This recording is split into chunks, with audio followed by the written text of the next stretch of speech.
Eu gosto muito de poesia.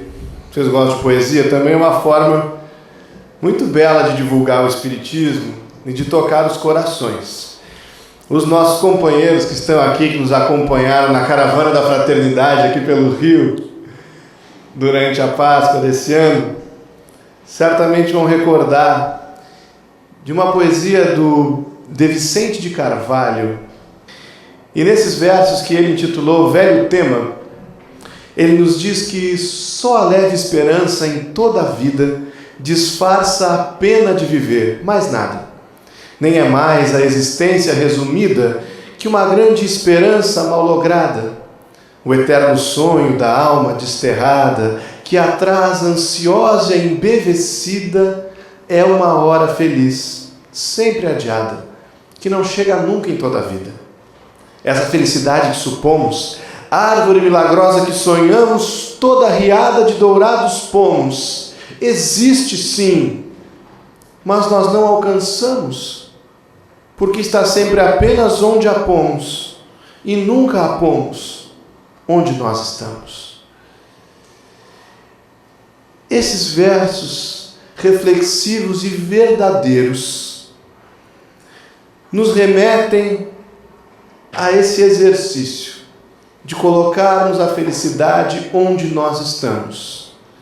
Então nós precisamos olhar ao mundo, o mundo ao nosso redor, o nosso lar, os nossos ambientes profissionais, a nossa vizinhança, a cidade onde vivemos, o nosso país, enfim, o ambiente em que fomos colocados pela providência divina e pensar o que significa plantar aqui a árvore da felicidade. Nós refletimos sobre isso, a ponto de podermos trazer uma resposta simples, quase simplória, mas sem nenhuma sombra de dúvida. Plantarmos a felicidade onde nós estamos é divulgarmos o Espiritismo com todas as nossas forças. Então, meus amigos, quando nós vamos falar de transversalidade da comunicação social espírita, aquilo que é transversal é porque passa por todo o resto, atravessa, toca, interliga. Nós precisamos saber disso, que não há local onde o Espiritismo não seja necessário e não há alma que não possa se beneficiar da sua mensagem. Bezerra de Menezes, no ano de 1969, ditou, através da mediunidade de Divaldo Pereira Franco, uma mensagem que tem sido a nossa cartilha da comunicação social espírita desde então, intitulada Divulgação Espírita. É a mensagem, inclusive, que abre um opúsculo, um manual, por que não, produzido pelo Movimento Espírita Brasileiro, que se intitula hoje Orientação à Comunicação Social Espírita. Quem conhece esse livrinho? Era o antigo Manual de Comunicação Social Espírita, com aquela capa meio lilás. Agora ele ganhou uma nova conformação e se intitula Orientação à Comunicação Social Espírita. E nessa mensagem, e aí nós vamos pedir perdão à técnica, porque ela manda usarmos poucos textos, mas o texto era tão belo que esse em especial nós quisemos trazer. Bezerra nos diz que o Espiritismo é para todos. E nós vamos ver por que é que isso é importante mais adiante.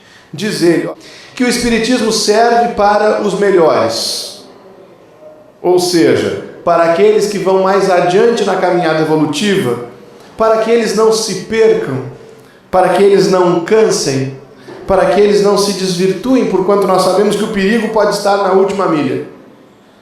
E muitas vezes nos julgarmos infalíveis é a causa das nossas grandes quedas.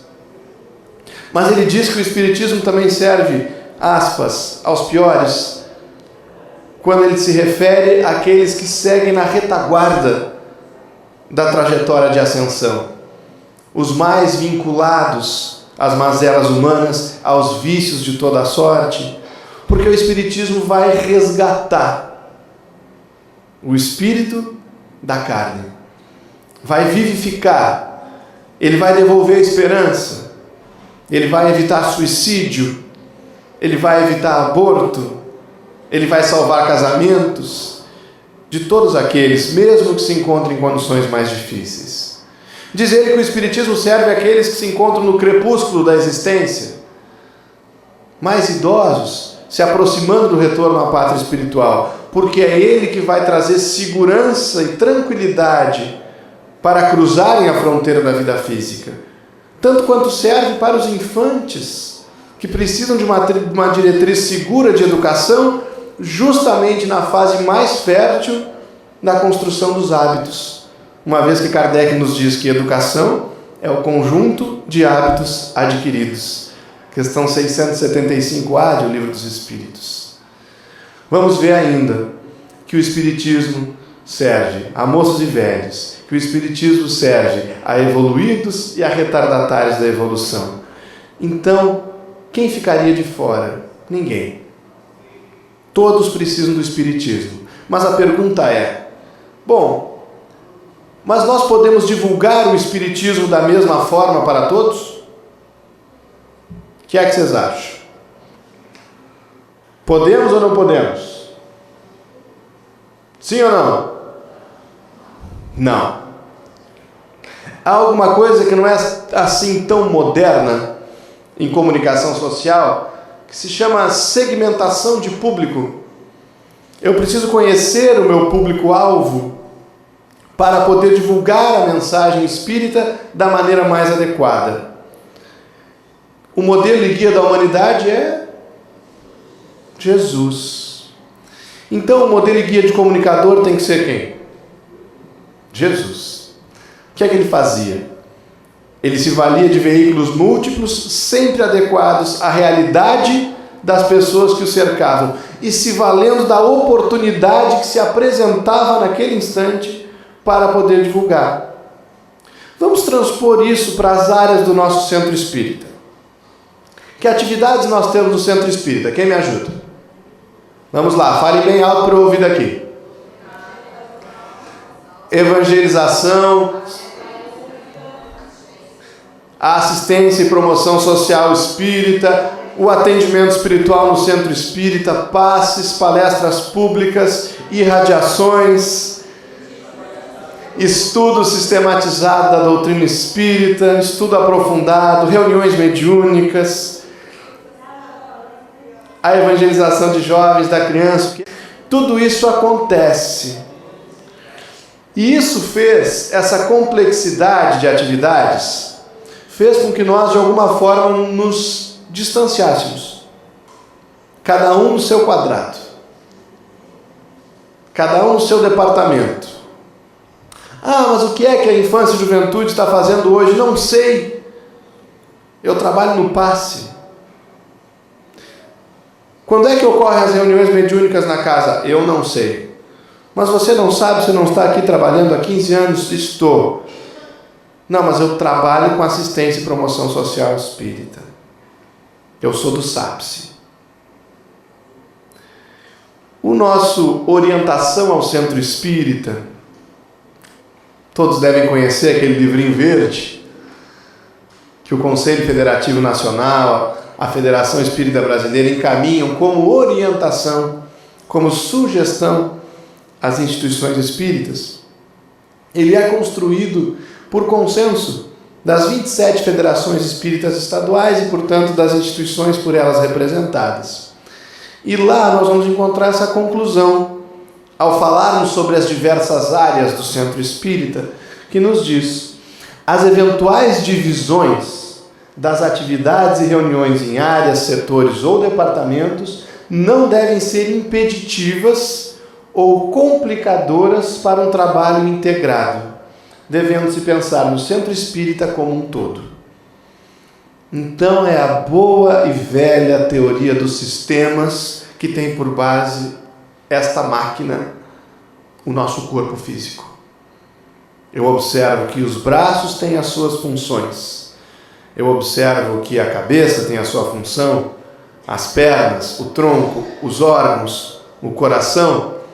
Mas se essas funções não estiverem integradas, o que é que acontece com o corpo, Humberto? Você que é da área da saúde. Fez assim, Humberto. Não funciona. O centro espírita é um corpo, e o movimento espírita é um corpo ainda maior, que se compõe de cada uma dessas células, E nós somos convidados ao desafio de sermos trabalhadores da casa e, mais ainda, trabalhadores da causa espírita, porque o isolamento é fonte de obsessão e de queda, enquanto a união é o remédio para as nossas fragilidades e enfermidades. Então nós não podemos nos isolar, nem um centro espírita do outro, pretendendo sermos autossuficientes porque não somos. Se vamos encontrar a afirmativa em A Lei de Sociedade, no Livro dos Espíritos, que nenhum homem dispõe de faculdades completas, nós podemos estender isso coletivamente e dizer: nenhuma instituição dispõe de faculdades completas. E não podemos, dentro do microcosmos do centro espírita, como nos falava o André, também nos isolarmos em áreas. E eu tenho uma pergunta a fazer que eu duvido que nós consigamos acertar a resposta. Vocês imaginam uma área em especial do centro, do movimento espírita, que tem uma condição estupenda, favorável a providenciar esta integração, essa união, tornar comum aquilo que é feito em todas as áreas? Pode chutar. Palmas para vocês, a área de comunicação social espírita. É claro. Porque comunicar significa tornar comum, certo, Marcelo? Não é isso? Se formos a essência do vocábulo. E para que eu possa tornar comum alguma coisa, eu preciso ter veículos que permitam o compartilhamento dessa vivência, dessas informações. E onde é que isso começa? Olha só. Nós temos um primeiro público a ser atendido pela nossa área. Porque a comunicação social espírita não é algo que se faça unicamente porta afora da instituição. O trabalhador espírita também é público nosso. Porque o espiritismo precisa promover a integração dos seus ceareiros. Afinal de contas, é o próprio Kardec que nos diz que 100 homens que não possuem entre si uma identidade, um ideal, eles são mais fracos do que 10 homens que caminhem na mesma direção, que trabalhem unidos de um mesmo objetivo. Então nós precisamos pensar no trabalhador espírita como nosso público, um dos nossos públicos da comunicação social espírita. E aí nós vamos falar em comunicação interna. Quantos conflitos seriam evitados se nós nos entendêssemos melhor? Ah, mas é fácil, é óbvio, não é óbvio? A gente se comunicar, dizer uma coisa para o Humberto: Só Humberto, tem encontro de comunicação no CERJ domingo. Você entendeu? Mais ou menos, né? Que domingo é esse? E se eu falar com o Humberto com palavras que ele não entende? Se eu me utilizar de alguma coisa que gera nele resistência? Querem ver como o processo de comunicação não é óbvio? Vou contar uma coisa bem rápida a vocês. Dizem que é piada, não sei, Marcelo, nós vamos descobrir. Que fala daquele casal que estava por comemorar bodas de prata. Bodas de prata são quantos anos mesmo? De 25. 25 anos é um tempo bom de convivência, né?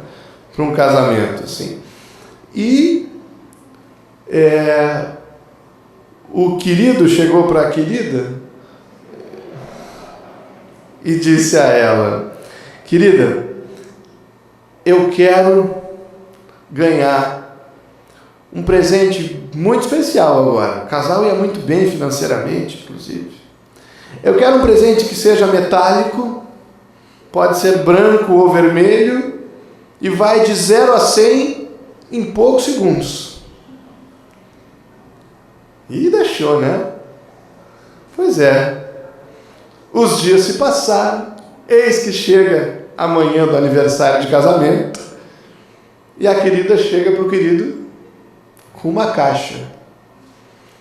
E ele pensou, ali deve estar um manual, né? Talvez. A apólice de seguro, um IPVA pago, né? Abriu a caixa. Qual não foi a sua surpresa? Ali tinha uma balança de banheiro, metálica, branca, e que ia de 0 a 100 em poucos segundos, porque o querido havia engordado muito durante o casamento. Então o processo de comunicação, ele não é óbvio nem entre pessoas que convivem intensamente há muitos anos.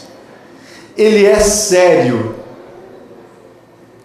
e ele precisa de atenção entre nós. Então, o primeiro ganho que a transversalidade da comunicação social espírita precisa nos trazer é na convivência do nosso público interno, utilizando-nos de veículos simples, como reuniões que tenham pauta e que tenham memória. Isso é veículo de comunicação, memória de reunião, porque é através dela que a gente compartilha o que foi decidido com as pessoas que não vieram, e elas podem se sentir inseridas naquele processo, e quando nós nos sentimos inseridos, nós nos comprometemos a instrumentalizar, a executar aquelas decisões que lá estão. Mas isso é tão velho? Vamos passar na nossa mente, em revista, quantas das nossas reuniões têm memórias registradas e guardadas no último ano? Quantas dessas memórias foram compartilhadas em ambientes como um Google Drive, em ambientes que permitam que as pessoas acessem de qualquer lugar e registrem os seus comentários? Isso evita muito milindre.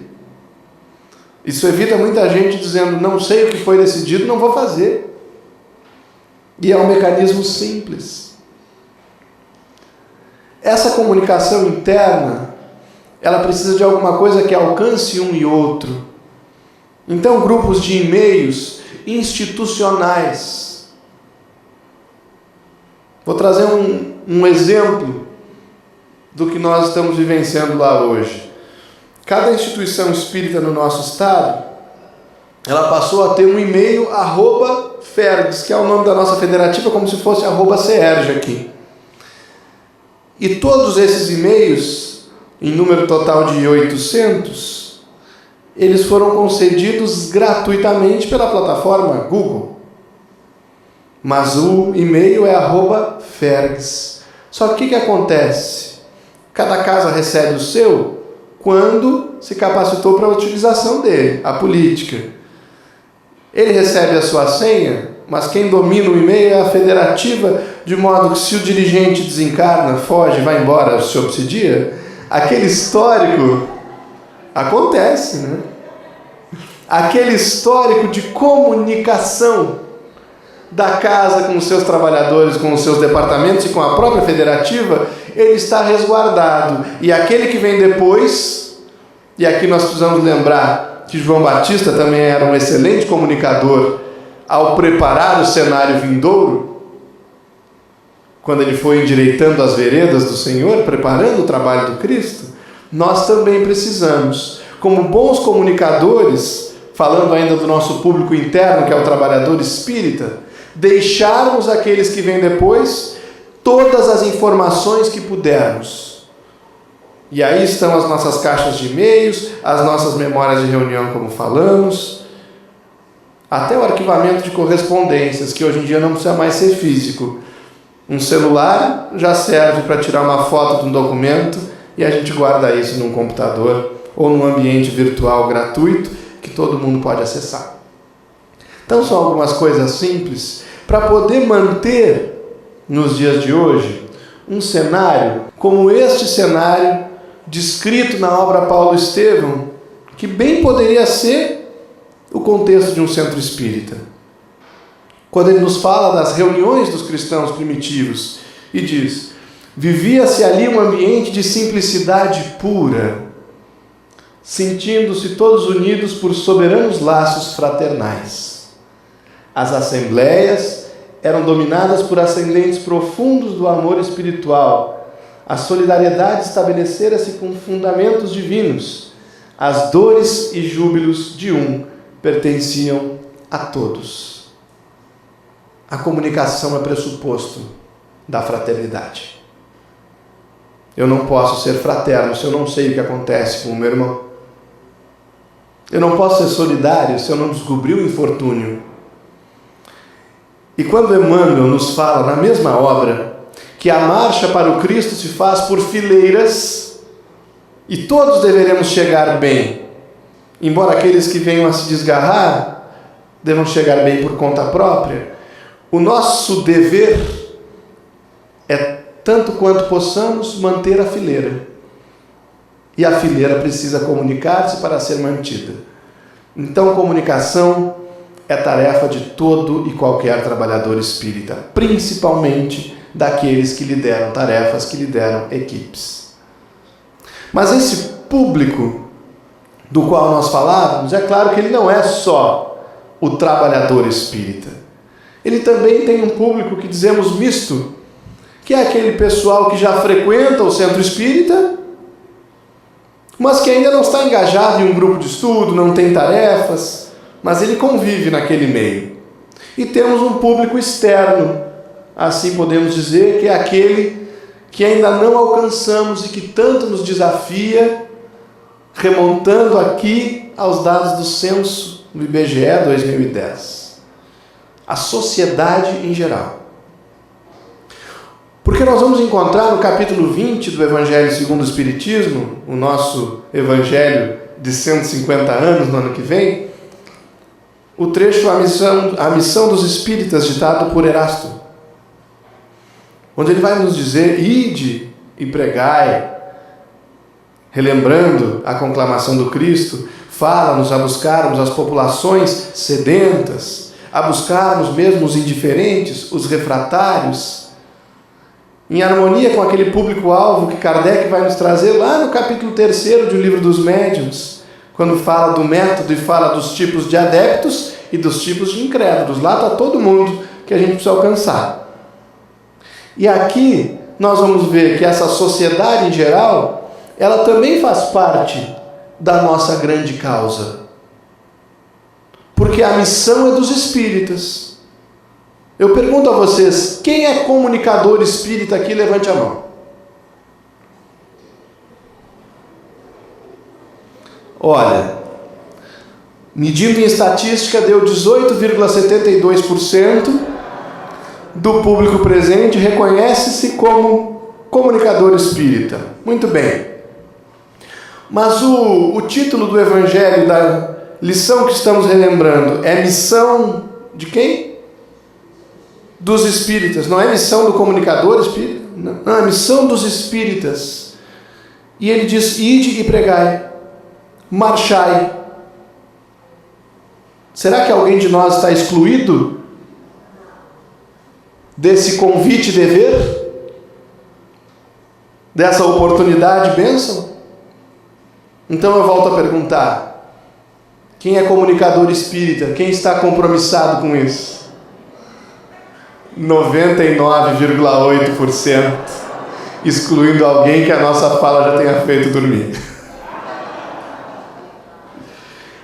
É importante isso, porque quando nós nos conscientizamos dessa tarefa, nós trabalhamos com mais competência e com muito mais resultados. Refletindo sobre a integração do Espiritismo, a integração da comunicação com as demais áreas do Centro Espírita, nós trouxemos alguns exemplos. Fomos pensar algumas áreas para tratar disso de uma forma concreta. Há uma área que vem se estruturando no movimento espírita brasileiro, também conversávamos com o Humberto sobre isso, intitulada AEC, como está escrito ali, que é uma sigla para Atendimento Espiritual no Centro Espírita. É a área que deve sistematizar, congregar as atividades de recepção, explanação do Evangelho à luz da doutrina espírita, passes, irradiações, e temos mais uma área aqui do AEC, quem é que nos ajuda? Atendimento fraterno pelo diálogo, exatamente. Essas 5 tarefas são a acolhida aos encarnados no Centro Espírita. E aí perguntamos, o que é que a comunicação social espírita tem a ver com isso? De que modo ela atravessa essa área, aprendendo com ela e também deixando algo de si? Será que nós podemos contribuir para a recepção, para o atendimento fraterno, com a comunicação social? Vejamos bem, a base da tarefa do atendimento espiritual é esse trecho que está retratado no Evangelho de Mateus e também por outros evangelistas da fala do Cristo. Quando ele nos diz: vinde a mim todos vós que estáis aflitos e sobrecarregados, que eu vos aliviarei. Tomai sobre vós o meu jugo e aprendei comigo, que sou brando e humilde de coração, e achareis repouso para as vossas almas, pois é suave o meu jugo e leve o meu fardo. É o convite a alivia primeiro, depois te informa. Então nós temos essa necessidade de acolhimento que precisa ser exercida. E quem é que nós acolhemos? Vamos ver? Por que é que as pessoas vêm ao centro espírita? É preciso saber disso. Porque para cada uma dessas pessoas, para cada um desses grupos, nós vamos precisar comunicar de forma diferente. Senão nós não vamos ter êxito. Então nós trouxemos um rol exemplificativo aqui, vocês vão concordando comigo. Vou fazer uma leitura rápida e vocês concordam ou discordam, certo? Quem vem ao centro espírita? Vamos lá. Os que são atraídos pela curiosidade ou pela fenomenologia espírita, procurando explicações científicas, percebendo ou não as consequências morais do fenômeno. Vem ou não vem? Os que padecem de enfermidades físicas ou mentais e buscam auxílio na cura do corpo ou da alma. Vem também? Vocês podem, vão me respondendo alto, assim a gente se mantém todo mundo junto aqui se comunicando. Os que procuram respostas às questões existenciais, sem as tê-la encontrado em outras confissões religiosas. Vem, né? Também. Os que se encontram envoltos em dificuldades materiais de toda a sorte e, por conseguinte, tocados pela dor ou pelo sofrimento. Os que padecem diante do reajustamento com seus amores mal vividos e encontram-se sob processo obsessivo. Também. Aqueles que, em situação de razoável equilíbrio, buscam conscientemente o Espiritismo como roteiro de progresso e felicidade. Também, né? Não é só pela dor mais. Olha só, os que vivenciam as chagas e tribulações familiares e buscam auxílio para si e para os seus. A desagregação familiar, o conflito, também leva ao centro espírita. Aqueles que, como boa parte da humanidade terrena, encontram-se infelizes e angustiados em razão dos desequilíbrios ligados à sexualidade. Muito, né?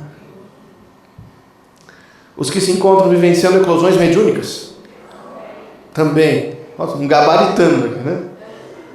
Os que estão deprimidos, desesperançados e sem ânimo para a vida. Os que sofreram com a morte de entes queridos e podem, além de buscar consolo, estar nutrindo expectativa de receber notícias do desencarnado. Também vem. Achei que era só no Rio Grande do Sul, aqui vem também. Os que se encontram curiosos ou receosos com a idade avançada e com a morte física e sua perspectiva. Também, falta só 2. Os que ainda endurecidos buscam aproximar-se do Espiritismo para atacá-lo, mas acabarão rendendo-se à sua consistência amorosa e sólida. Ainda temos os opositores. E por fim, os que mais assentes com os seus planos encarnatórios e necessidades evolutivas buscam a seara de esclarecimento de trabalho com Jesus, vão buscar o voluntariado no centro espírita. É claro que isso não esgota, mas nós procuramos segmentar, exemplificando quem são os públicos que estão no centro espírita e aqueles que ainda não estão, mas que virão a estar se nós os alcançarmos com a nossa mensagem. Se a nossa comunicação for efetiva a ponto de trazê-los para o centro espírita, de fazer com que no momento de dor ou de desespero ele se lembre que há uma proposta de vida, uma doutrina, há uma instituição que pode acolher, ou na curiosidade, na busca de progresso. Para cada público desses, é preciso comunicar diferente. E como é que faz?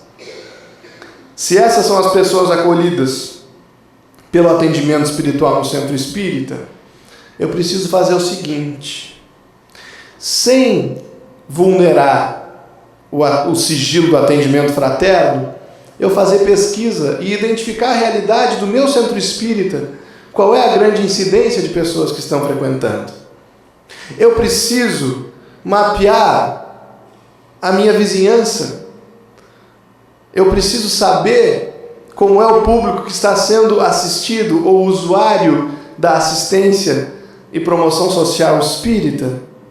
Porque se eu não conheço as minhas ovelhas, eu não poderei pastoreá-las. Nós temos o compromisso que nos foi otorgado pelo Cristo como comunicadores. O comunicador conduz, influencia, contagia, lidera.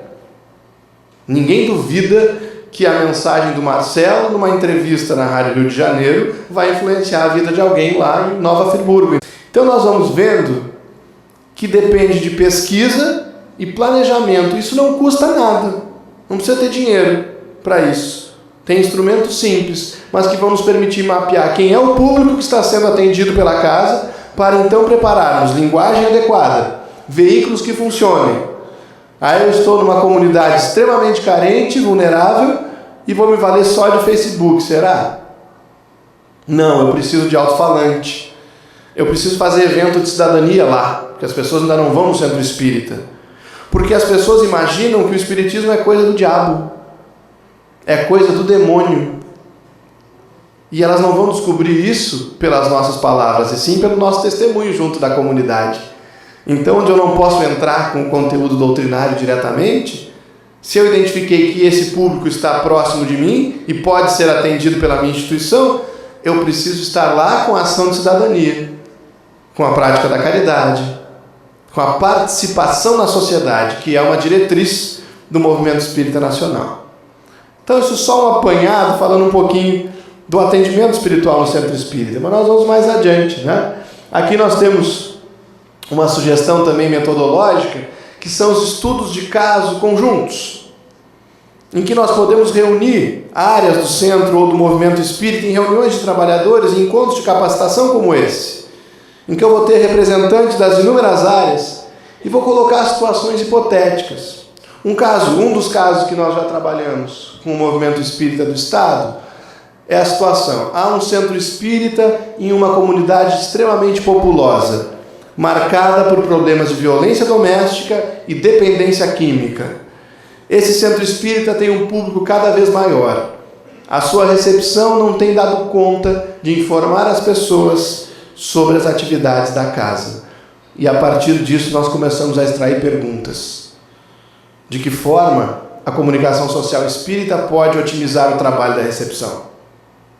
De que maneira a comunicação social espírita pode fortalecer a evangelização de juventude? De que forma o jovem mão de obra qualificada do hoje poderá influenciar na sua comunidade, divulgando o espiritismo e ao mesmo tempo em uma ação preventiva, profilática, de que seja ele a vítima da dependência química?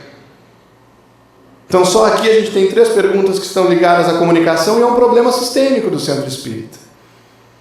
Esses exercícios fazem com que os nossos irmãos que não estão hoje aqui e que têm se dedicado especialmente a esta ou aquela tarefa, possam reconhecer na comunicação uma parceira, uma aliada que é.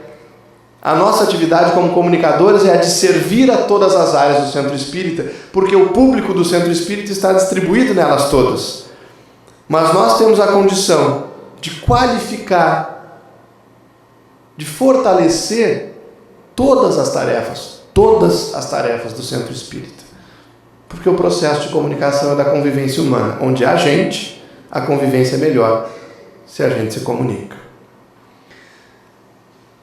A evangelização e a comunicação social têm interface entre essas duas áreas? O que é que vocês acham? Tem ou não tem? Tem. Essa frase é ainda do professor Rivaio. Kardec não havia conhecido a doutrina espírita, não havia se atraído pelos fenômenos das mesas girantes ainda, quando em um discurso, em 1834, e aí nós vemos por que ele era o espírito que reencarnou para essa tarefa. Quem é esse homem fantástico? Ele nos diz: a educação é a obra da minha vida. Ele dedica todos os instantes a pensar, a meditar sobre essa matéria. Fico feliz quando encontro um meio novo ou quando descubro novas verdades. Então é o educador pensando na inovação de que o Marcelo nos falava. O educador empreendedor, o comunicador do século XXI. Eu preciso buscar um meio novo. Então, em vez de lamentar os desafios que a tecnologia traz à educação da criança e do jovem, eu preciso trazê-los como um veículo, para mim, educador e evangelizador. Então é com base nisso que se tem desenvolvido a educomunicação. Já ouviram esse nome? Sabe que existe até a graduação na USP em educomunicação? Porque já se chegou à conclusão na academia mesmo, nas ciências humanas, que a comunicação educa, forma hábitos. E eu tenho métodos para que eu possa utilizar a comunicação na educação integral do ser humano. Na década de 90, a Unesco publicou o relatório de Jacques Delors, falando-nos dos 4 pilares da educação, em que nos diz que a educação integral é aprender a conhecer, aprender a fazer, aprender a conviver e aprender a ser. Conhecimento, trabalho, convivência e atitude. Para nós isso não tem nada de novo, nós só ficamos felizes porque a proposta de educação do mundo já se encontra com a proposta de educação do Cristo e do cristianismo redivivo, o Espiritismo. Mas como fazer para que isso funcione? Exemplos, ideias, sugestões. As tecnologias e a internet como recursos pedagógicos na evangelização. Fotografia, isso é recurso pedagógico? É. Porque através da fotografia eu posso propiciar o autoconhecimento a crianças que nunca tiveram uma foto sua em casa. E hoje isso não é caro, a gente pode propiciar a identificação da imagem dele, o resgate da autoestima através disso. Mas eu posso descobrir a visão que o evangelizando tem do mundo à sua volta, porque o processo de educação pressupõe que o educador conheça o educando em profundidade. Cada criança é um universo. E eu posso entregar a câmera na mão dele em uma atividade fora do centro espírita e dizer: fotografe o que você quiser. E eu volto para aquilo e eu vejo para onde os olhos do João, da Maria, do Pedro, do Henrique estão voltados. E eu tenho um elemento para trabalhar com ele nos meus encontros. Quem é que é evangelizador?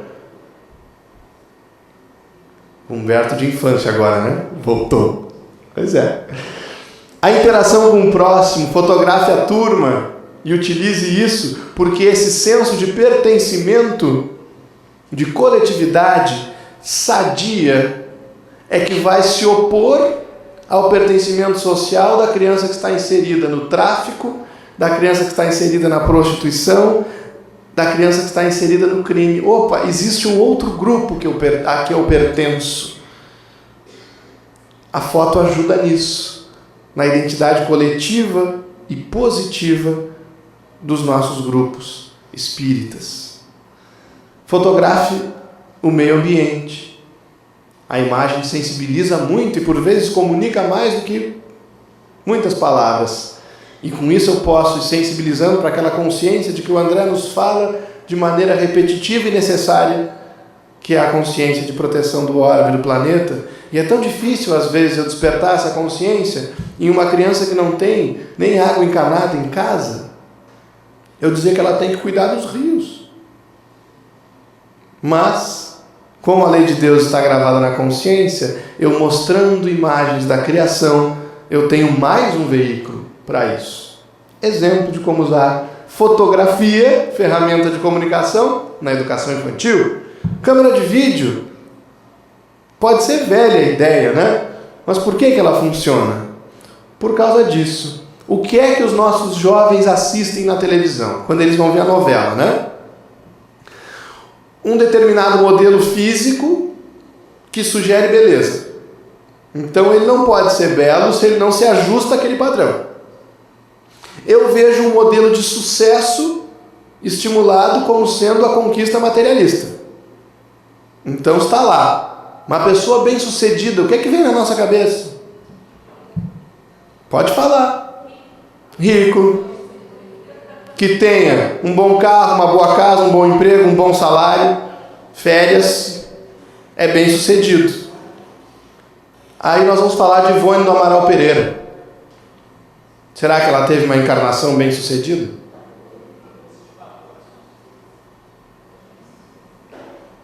Pobre, não era bela fisicamente, não tinha um bom emprego, não tinha um bom carro, e transformou uma encarnação expiatória de um espírito marcado pelo suicídio em uma encarnação missionária que a deu credenciais para trabalhar ainda hoje nessa tarefa que, não esqueçamos, é dirigida por Maria de Nazaré, o cuidado com suicidas. Então, se o jovem está chocado com a produção audiovisual com que ele toma contato, é muito importante para a sua autoestima e para a sua aceitação, para estimular uma ética de alteridade, de diferenças, que ele possa produzir esses conteúdos. Porque então eu faço, eu me incluo no processo, eu produzo comunicação, eu crio. Isso se faz com a câmera de vídeo. Inclusão e integração com a mídia, tratar complexos e recalques. Se às vezes a grande mídia tem a tendência a acentuar complexo e recalque, eu posso fazer com que o jovem produzindo isso atenue e se reconheça como co-criador. Vós sois deuses, vós sois o sal da terra, vós todos. E como diz Emmanuel, na obra Religião dos Espíritos, cada menino e moço no mundo é um plano da sabedoria divina a serviço da humanidade. Ah, se todos eles soubessem disso!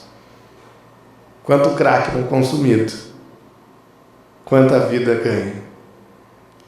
Dá para usar a comunicação para evangelizar, sim. Olha aí a contação de histórias, um método.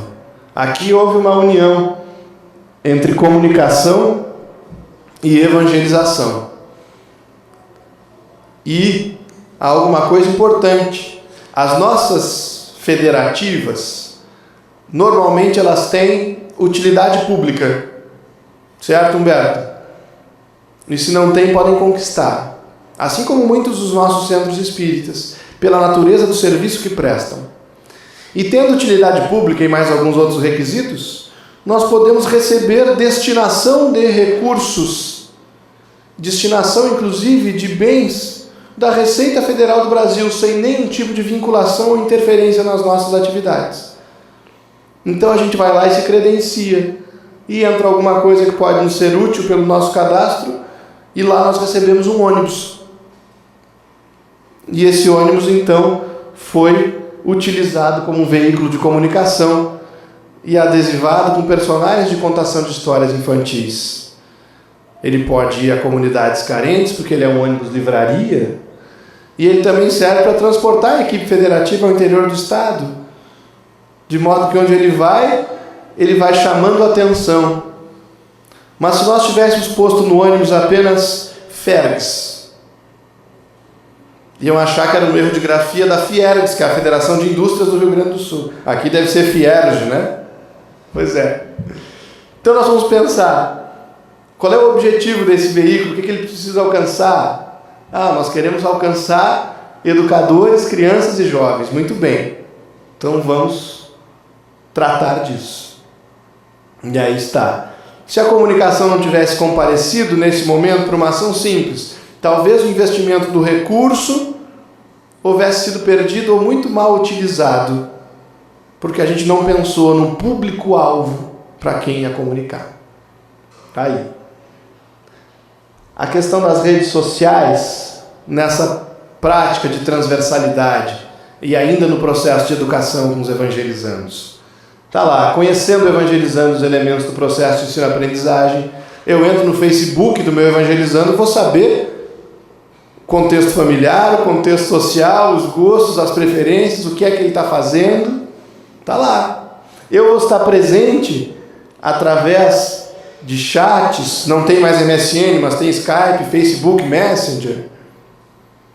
Porque às vezes o que ele não consegue me dizer olhando no olho, ele vai escrever para mim, pedindo socorro, compartilhando um problema, e eu posso, como educador presente, auxiliá-lo na hora difícil. É a comunicação fortalecendo o vínculo entre as pessoas e potencializando o processo de educação. Está aí, né? Diálogo, vínculo, confiança e socorro também pela internet. Funciona.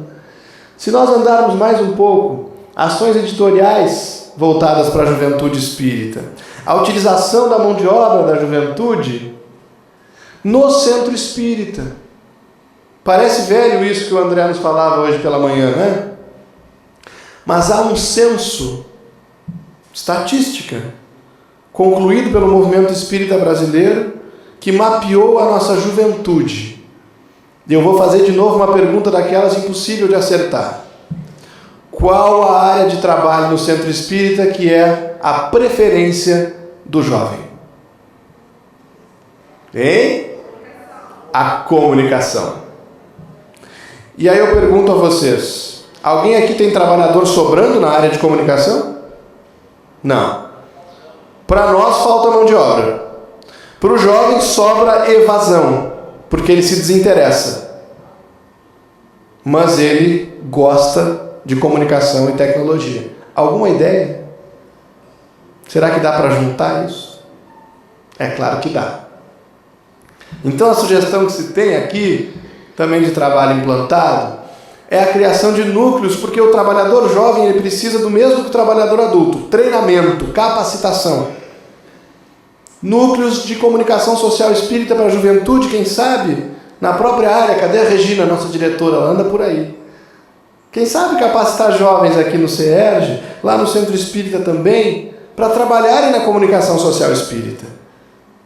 E aí talvez tenha mais significado para ele isso tudo. Nós estamos fazendo um piloto desse tipo. E o piloto é nacional. Nós integramos recentemente uma comissão que discutiu nacionalmente a evangelização de juventude, representando a área de comunicação social do Conselho Federativo Nacional da FEB. E o que é que nos coube? Trazer ações, propostas, para que o jovem pudesse explorar a comunicação social e, com isso, tornar o seu processo de evangelização mais concreto e efetivo. Está aí. No próprio ESD, né? O estudo sistematizado. Qual é o objetivo do ESD? O estudo aprofundado também, conhecimento, o que mais? Formar divulgadores. Ó, nosso povo já foi lá na frente, né? Se nós pudéssemos resumir o objetivo do estudo da doutrina espírita, nós diríamos que é formar homens de bem. Nós não vamos formar intelectuais, PhDs em espiritismo, mas nós precisamos formar criaturas que busquem mais e mais o cumprimento da lei divina. Pois é. E o homem de bem divulga o bem. E aí nós chegamos aqui. Allan Kardec, a nos falar das aristocracias. O termo aristocracia significa poder do melhor, ou seja, aqueles que irão exercer mais influência na Terra. E ele nos fala que a última dessas aristocracias é a intelecto moral, daqueles homens que irão aliar inteligência e moralidade, ética.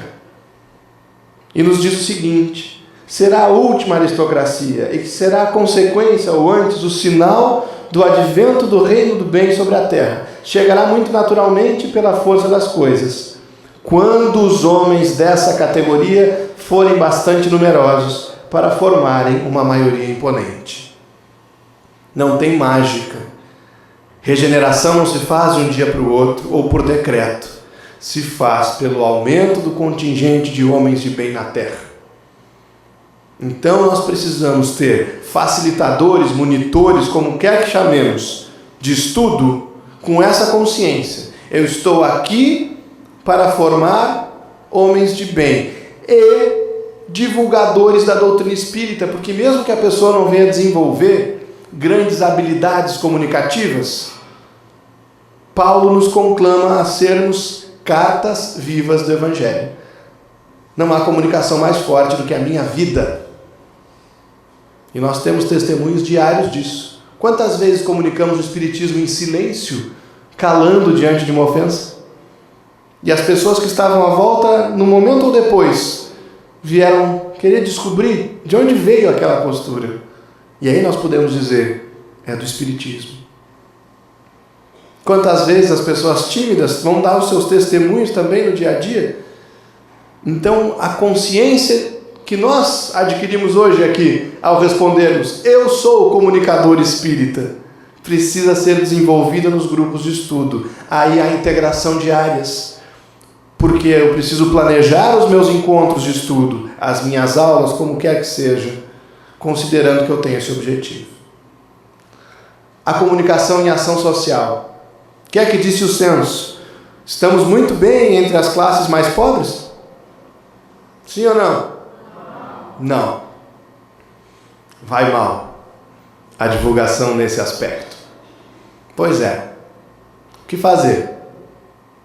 Na obra Estude e Viva, nós encontramos esse trecho belíssimo. Por vezes a gente só usa o final, mas olha como ele é belo quando está inteiro.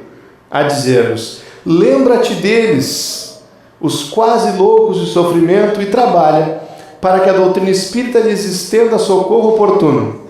Para isso, estudemos Allan Kardec ao clarão da mensagem de Jesus Cristo e seja, olha só, no exemplo ou na atitude, na ação ou na palavra, recordemos que o Espiritismo nos solicita uma espécie permanente de caridade. A caridade da sua própria divulgação. Não é só o fim.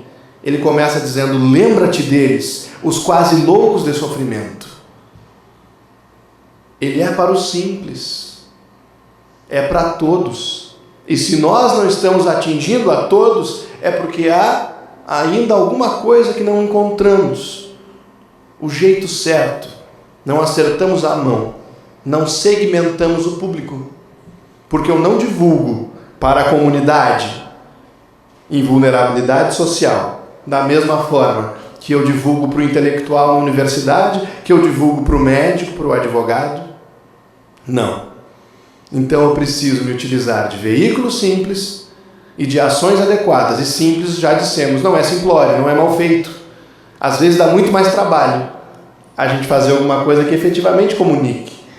Então, há sugestões, os estudos de caso, abordagens sistêmicas, para que nós nos habituemos ao raciocínio de pensar na comunidade em vulnerabilidade social. O estudo dos manuais de comunicação social e do SAPSE. O trabalhador da comunicação deve conhecer em profundidade todas as áreas do movimento espírita. Eles são nossos clientes. O termo não é feio, não.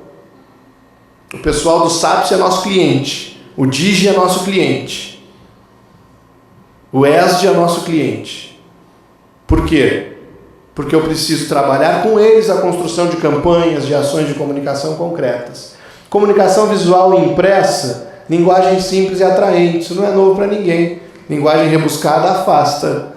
E normalmente atesta insegurança e ignorância nossa no processo de comunicação. Se andamos nos escondendo atrás de palavras difíceis, luz amarela para nós.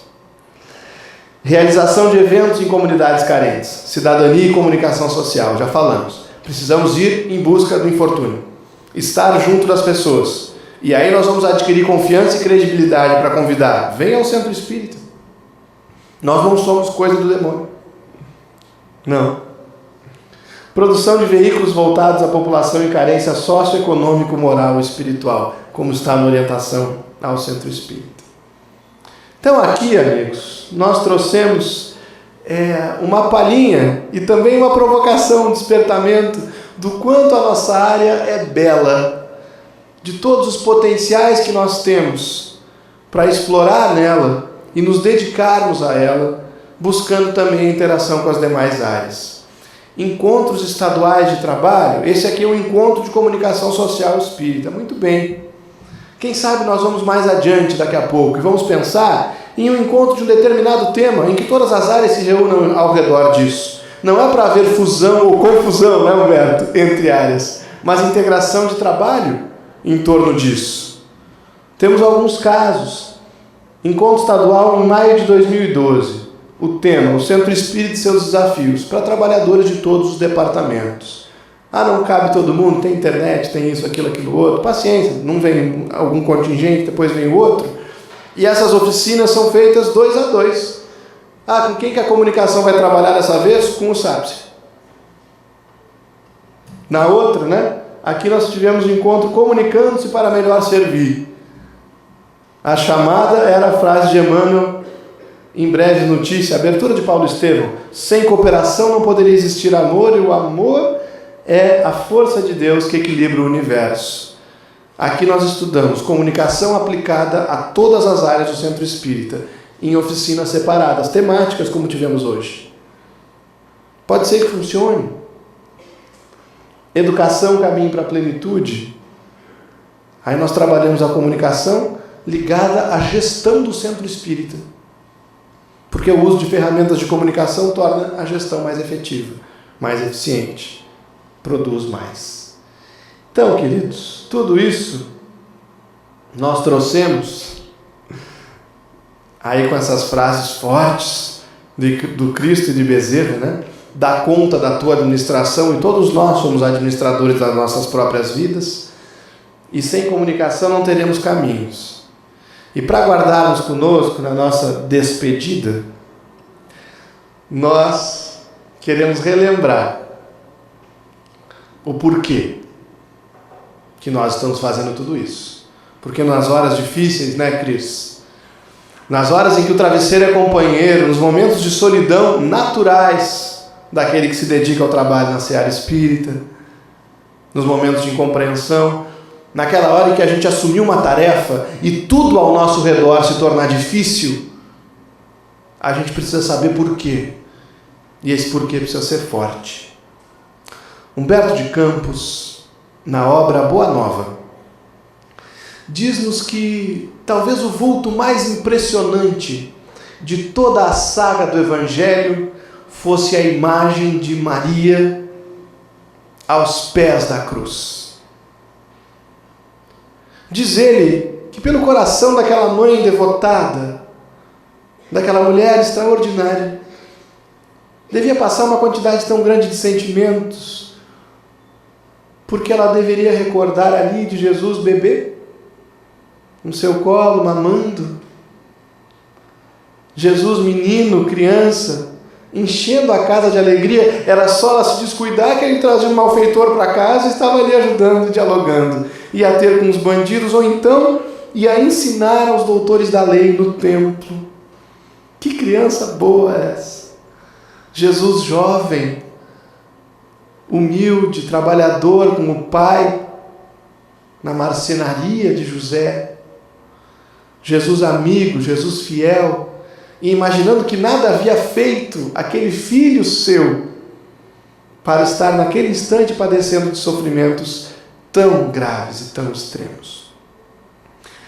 E esse coração de mãe, naquele momento, foi ladeado por um jovem, para nós lembrarmos do valor dele, João, o mesmo João que depois foi a ser evangelista, o mais jovem dos apóstolos. Estava ele ao lado de Maria, o único que teve coragem de estar ali, o jovem. E Jesus, como modelo e guia que é, não se importando com as dores físicas, disse aos dois: mãe, eis aí o teu filho, filho, eis aí a tua mãe, pedindo que se cuidassem mutuamente. E assim se fez, porque depois da desencarnação do Cristo, João foi com Maria morar em outra cidade, na localidade de Éfeso. Lá se instalaram em uma casinha muito pequena. E tão logo chegou a notícia de que a mãe dele estava morando lá, começou a fazer filas e mais filas e mais filas. E não era para consolar aquele coração materno, não. Era para pedir consolo. E Maria, do dia até a noite, atendia um por um. Um por um. A sua frase mais conhecida: meu filho, isso também passa. Isto passa. E assim ela foi consolando mães, filhos, irmãos, pais, coxos, mancos, enfermos, como se dizia à época. Ao final do dia, a solidão e, é claro, né, meus amigos, a saudade. Imagine a saudade da mãe Maria tendo um filho como Jesus. Assim passaram-se os anos, até que em uma tarde em especial, Maria já velhinha, termina de atender o último visitante e entra um outro. E ela, que não se recusava ao consolo, acolheu, mas aquele era diferente. Ele veio falando de amor, de paz, de trabalho, de esperança. Ela olhou e não demorou a reconhecer. Era ele. Foi cair de joelho aos seus pés e antes disso, ele, o governador da terra, se colocou de joelhos diante daquela mulher e disse a ela: Mãe, é da vontade do meu Pai que no meu reino tu sejas a rainha. Abraçou-a e naquela mesma noite o corpo de Maria tomba e ela desencarna. Desencarna Maria, meus amigos, e uma corte de espíritos angélicos vem ao seu encontro, perguntando àquela alma sublime: qual é a sua vontade? Onde a senhora deseja ir depois de tão belo testemunho no mundo? E ela disse: ouvi dizer que há cristãos para serem martirizados nos circos em Roma. Eu quero ir para lá, porque o meu filho sempre disse que nós deveríamos estar junto dos seus diletos, dos que sofrem. E assim ela foi. Chegando lá, encontrou aquele povo, talvez com um ânimo um pouco abatido, dentro de uma prisão em grades, esperando o testemunho no circo. Se aproximou em espírito de uma jovem que estava na janela e começou a dizer a ela: minha filha, canta. Canta. Canta, porque as belezas verdadeiras nos esperam. Canta, porque há esperança sobre qualquer dificuldade da vida. Canta, porque não há erros sem consertos. Canta, porque muitas vezes a derrota do mundo é a vitória do Espírito. E aquela jovem começou a cantar. E todos se animaram. E é por isso que nós vamos encontrar no Evangelho que eles desciam ao circo ébrios de esperança. Por que é que nós somos comunicadores espíritas, meus amigos? Porque a doutrina espírita nos permite fazer com qualquer criatura, em qualquer momento, o que Maria fez. E dizer: a mãe que perdeu o filho fisicamente, ao homem que perdeu o emprego, aquele que teve o casamento fracassado, aquele que está vivenciando o vício da droga, o que pensa em suicidar-se, nós podemos dizer: canta. Divulgar a doutrina espírita é dizer à humanidade: canta, porque o Consolador chegou e é para todos nós. Muito, muito obrigado.